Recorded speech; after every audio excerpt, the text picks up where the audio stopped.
రాష్ట్రంలో పెద్ద ఎత్తున గిన్నీస్ బుక్ రికార్డ్ వజ్రోత్సవం సందర్భంగా పెద్ద ఎత్తున మా సీఎం కేసీఆర్ గారి ఆదేశాల మేరకు మా మల్లారెడ్డి యూనివర్సిటీలో 30,000 మంది స్టూడెంట్స్ తోటి పెద్ద ఎత్తున జాతీయ గీతం పాడించినాము. చాలా అదృష్టంగా భావిస్తున్నాం. ఎందుకంటే నా జన్మ ధన్యమైపోయింది.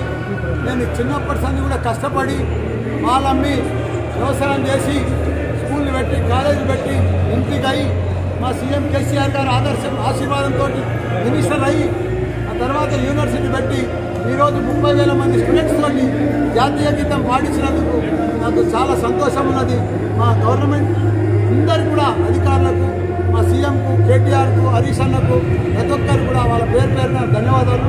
ఏది ఏమన్నా మన యూత్కు తెలవాలి, మన స్టూడెంట్కి తెలవాలి.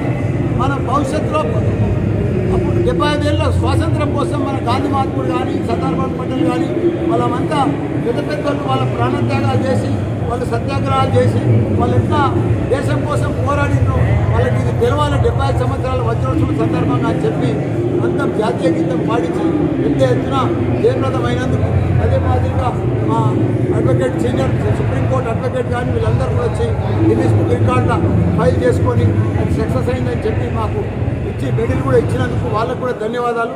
ఏది ఏమైనా ఇదంతా ఏది చేసినా మన స్టూడెంట్స్ కోసమే. మన ఫ్యూచర్ ఆఫ్ స్టూడెంట్స్, మన తెలంగాణ ఫ్యూచర్ అంటే మన స్టూడెంట్సే. మన భారతదేశం పౌరులు అంటే మన స్టూడెంట్సే. వాళ్ళను పర్ఫెక్ట్గా మంచి ఇంజనీర్లుగా, డాక్టర్లుగా, వరల్డ్ క్లాస్ డాక్టర్లుగా, వరల్డ్ క్లాస్ ఇంజనీర్లుగా, వరల్డ్ క్లాస్ సైంటిస్ట్గా తయారు చేయాలని నా తపన, నా ఆలోచన. అది గ్యారంటీగా సక్సెస్ అయింది. లక్షల మందిని, ఎంతోమందిని, 1000 మందిని డాక్టర్లను తయారు చేసిన, 1000 మందిని ఇంజనీర్లను తయారు చేసిన, సైంటిస్టులను తయారు చేసిన. ప్రపంచంలో ఎక్కడ చూసినా లండన్ కానీ, జర్మనీ కానీ, జపాన్ కానీ, యుఎస్ కానీ ప్రపంచంలో 1,00,000 మంది పైగా మా స్టూడెంట్స్ మంచిగా వాళ్ళు సెటిల్ అయ్యి ఉన్నారు. చాలా సంతోషం అనిపించింది. జై తెలంగాణ, జై భారత్.